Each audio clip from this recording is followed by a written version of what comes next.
We've all heard of people heckling at comedy shows, people talking during the movies, but what's the equivalent of doing that at a concert?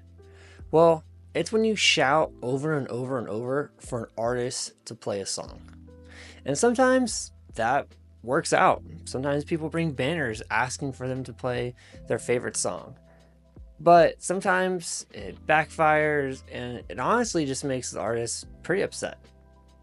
Hey everyone, what's up? It's me, lo-fi musician and producer of Blue Sirens, and this is where I hang out on the internet and talk about anything related to music. It can be anime, comic books, concerts, whatever it is, you can find it here. And today I want to talk about heckling artists to play songs at shows, and pretty much why you should never do it. So, recently, Tyler, the creator, just straight up said, I'm not playing anything really cherry from my fourth album. Just not gonna do it. So stop asking me at shows, like appreciate the love you have for the album, but I'm touring for my new album, so please don't ask for that. And I think that's completely valid because when you're touring, you're of course trying to build hype and momentum and push people to your new album.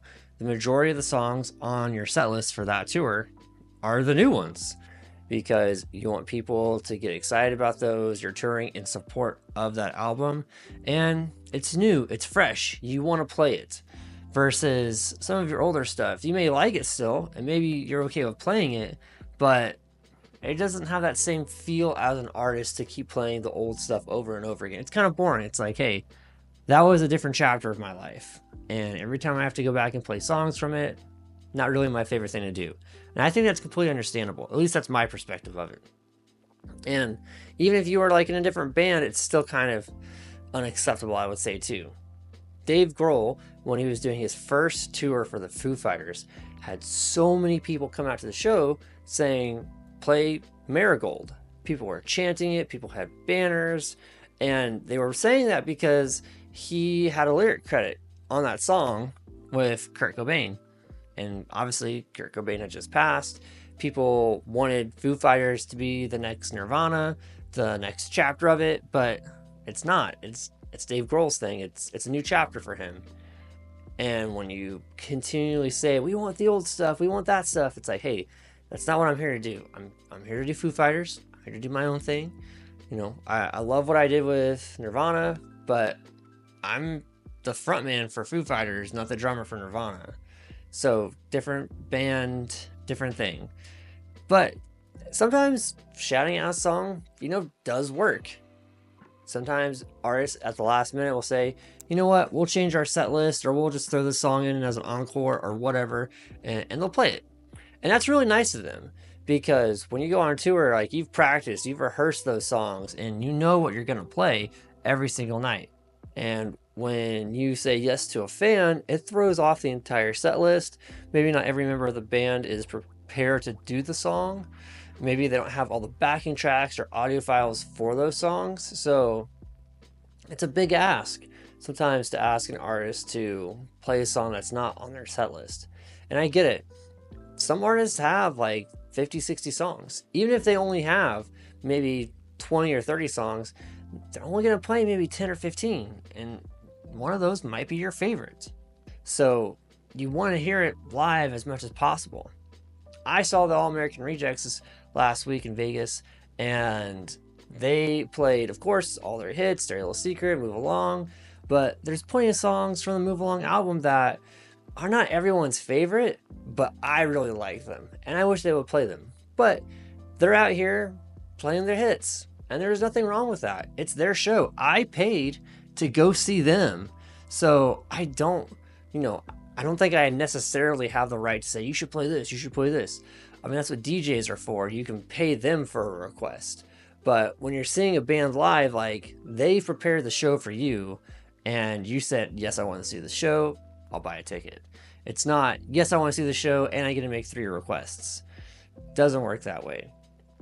So I think it varies from artist to artist. Some people love seeing those requests. I saw Unwritten Law in New York, and someone had a sign saying, please play this one song.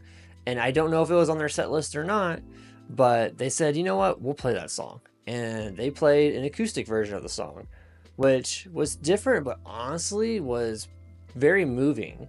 And I don't think that was planned because it was an acoustic song of normally a song that has some drums and electric guitar. So it does work sometimes, but you gotta take the risk of, you know, that artist maybe calling you out on stage saying, I'm not playing that, put that sign down, and, feeling their frustration, feeling a little bit of their wrath. So take the risk. But if you really want to get an artist to play a song that they don't normally play on tour, here's what I would recommend. Make a playlist that says in the title, my dream set list for whatever artist, and share it on social media and tell people, hey, these are songs that they don't really play a lot on their tour. Let's say it's All American Rejects. They don't play all these songs a lot on their tour. These are the songs I really wish they would play. Let's listen to this playlist. Let's get these songs up in streams, but also comment below with which songs you'd like to have them play the most, and I'll rearrange the order of those songs in the playlist to match which ones have the most votes. And hopefully this circulates, those streams go up, and they take notice and they say, oh wow, people really want to listen to Straight Jacket Feeling. People really want to listen to Top of the World. People really want to listen to the last song. And they'll see that through this playlist and through social media and say, all right, let's try maybe include some of these songs on different legs of the tour, or maybe just the entire tour, just depending on how that, that hype on social media goes. But overall, I would say, don't pressure artists to play songs that are not on the set list that they don't want to play. Like, you may think, oh, I'm just trying to be nice. I just want to hear them play my favorite song. It's the whole reason I got into the band. Those are all valid points, but the art is for the artist. They're sharing a gift that they made with you, and we just kind of need to be grateful that they're willing to share it and they're willing to come out to wherever you live and play a show. But that's just my 2 cents. What do you guys think? Do you think it's okay to hold up banners and to shout to play certain songs, even if you don't think they're going to play it, even if you've seen the set list ahead of time? Let me know what you guys think in the comments below, and don't forget to like and subscribe. Peace.